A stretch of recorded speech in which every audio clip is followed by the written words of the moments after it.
ஆடி மாதம் முழுவதுமே வந்து பார்த்தீங்கன்னா நாகதேவி பூஜை அப்படின்னு சொல்லிட்டு சர்ப்ப பூஜை செய்வாங்க. இது காலங்காலமாக வழக்கத்தில் இருக்கு. ஆதிசேஷன் அப்படிங்கிற நாகத்தோட மடியில தான் விஷ்ணு பள்ளியை கொண்டிருக்காருங்கிறது நம்ம எல்லாத்துக்குமே தெரிஞ்ச விஷயம். சிவபெருமான் நாகத்தை வந்து பூஷணமாக வச்சிருக்காரு. முருகப்பெருமானோட காலடியில் படம் எடுத்தபடி நாகம் இருக்கும். சர்ப்ப வழிபாடு அப்படிங்கிறது வேத காலத்திலேயே இருந்திருக்கு. ஜாதக அமைப்பில் நம்ம ஆட்டி படைக்கிறது நவகிரகங்கள். இதில் வந்துட்டு ராகுவும் கேதுவும் நாக வடிவத்தில் இருக்காங்க. தெரிஞ்சோ தெரியாமலோ நம்ம முற்பிறவியில் இல்லைனா நம்ம நாகத்தை வந்து அடிச்சு கொண்டிருக்கலாம், இல்லைனா துன்புறுத்தி இருக்கலாம். அதனால தற்போது பல வகையான சாபத்துக்கு உள்ளாகி துன்பத்தை அனுபவிச்சு வர்ற மாதிரி இருக்கலாம். சில பேருக்கு வந்து பார்த்தீங்கன்னா ஜாதக ரீதியாகவே இதெல்லாம் வந்துட்டு ஒரு தோஷமாக சொல்லுவாங்க. சிலருக்கு குழந்தை பாக்கியம் இல்லாமலும் பிறந்த குழந்தைகள் ஊனமுற்றதாகவும் நோயில் வீழ்ந்தும் பிள்ளைகளால் விரட்டப்பட்டும் குடும்பத்தை விட்டு பிரிந்து வாடுதலும் இந்த மாதிரி குறைகள் நாகதோஷத்தினால ஏற்படுதுன்னு சொல்லுவாங்க. இதிலிருந்து நிவாரணம் பெறணும் அப்படின்னு சொன்னால் நாகதேவதைகளை மனமுருகி வழிபட்டோன்னு சொன்னால் அவங்களோட கருணையை பெற்று தோஷ நிவாரணம் அடைந்து நல்ல முறையில் நம்ம எஞ்சிய நாட்களை வளமானதாக அமைச்சுக்க முடியும்.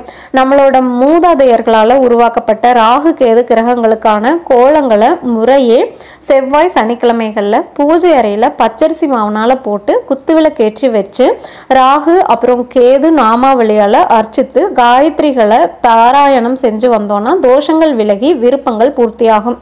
ராகு தோஷத்தினால பாதிக்கப்பட்டு திருமணமாகாத பெண்கள் ஞாயிற்றுக்கிழமை ராகு காலத்தில் சாயந்தரம், அதாவது எப்பவுமே பார்த்தீங்கன்னா ராகு காலம் அப்படிங்கிறது காலையில் 10 to 12 சொல்லுவாங்க, சாயந்தரம் வந்து பார்த்தீங்கன்னா 4 to 6 சொல்லுவாங்க. அந்த காலத்தில் வந்துட்டு துர்க்கைக்கு தீபம் ஏற்றி வழிபடுதல் ரொம்பவும் சிறப்பு. இதே மாதிரி தொடர்ந்து 11 வாரம் செஞ்சுட்டு வந்தாங்க அப்படின்னு சொல்லணும்னா 12வது வாரம் குங்கும அர்ச்சனை செய்யணும். இந்த மாதிரி செஞ்சாங்கன்னா திருமணம் கூடி வரும். திருமணமானவங்க இல்வாழ்க்கையில் ஏற்படுற பிரச்சனைகள்ல இருந்து விடுபட வெள்ளிக்கிழமை ராகு காலத்துல 10:30 to 12 தீபம் ஏற்றி வழிபடுறது நல்லது. 108 எலுமிச்சம்பழத்தை மாலையாக்கி அம்மனுக்கு சாற்றி நாகதேவதையை சந்தோஷப்படுத்தலாம். பலவிதமான இன்னல்களால சிக்கி தவிக்க வைக்கிறது கேது தோஷம். இத்தகையவங்க என்ன பண்ணலான்னு பார்த்தீங்கன்னா பிரதி செவ்வாய்க்கிழமை பாம்பு புற்றுக்கு முட்டை பால் வச்சு வணங்கி வந்தால் நல்லது.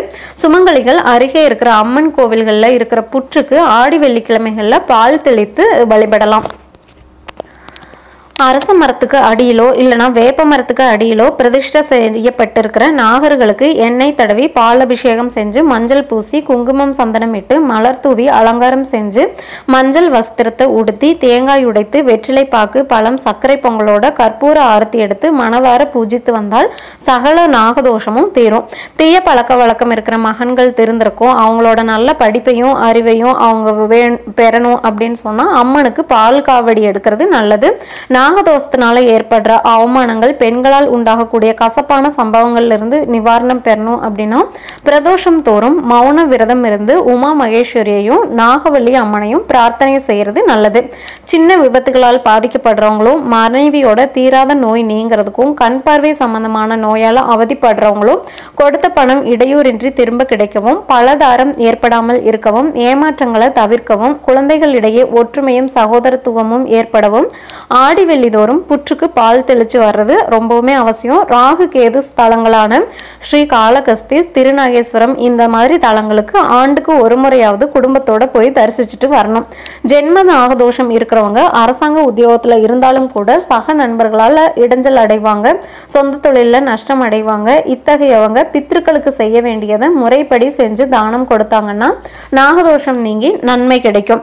கணவன் மனைவிக்குள்ள அடிக்கடி தொடர்ந்து சண்டை வந்துட்டே இருந்துச்சு அப்படின்னு சொன்னா அவங்க என்ன பண்ணலான்னு பார்த்தீங்கன்னா வெள்ளி இல்ல செம்புனால செஞ்ச ஒற்றை தலை நாகதேவதை உருவத்தை வீட்டில் வச்சு தினமும் பாலபிஷேகம் செஞ்சு மலர்களால இல்லைன்னா குங்குமத்தால 41 நாட்கள் அர்ச்சனை செஞ்சுட்டு அதை திருநாகேஸ்வரம் கோவில் உண்டியில் சேர்ப்பித்தாங்கன்னா நல்ல பலன் கிடைக்கும்.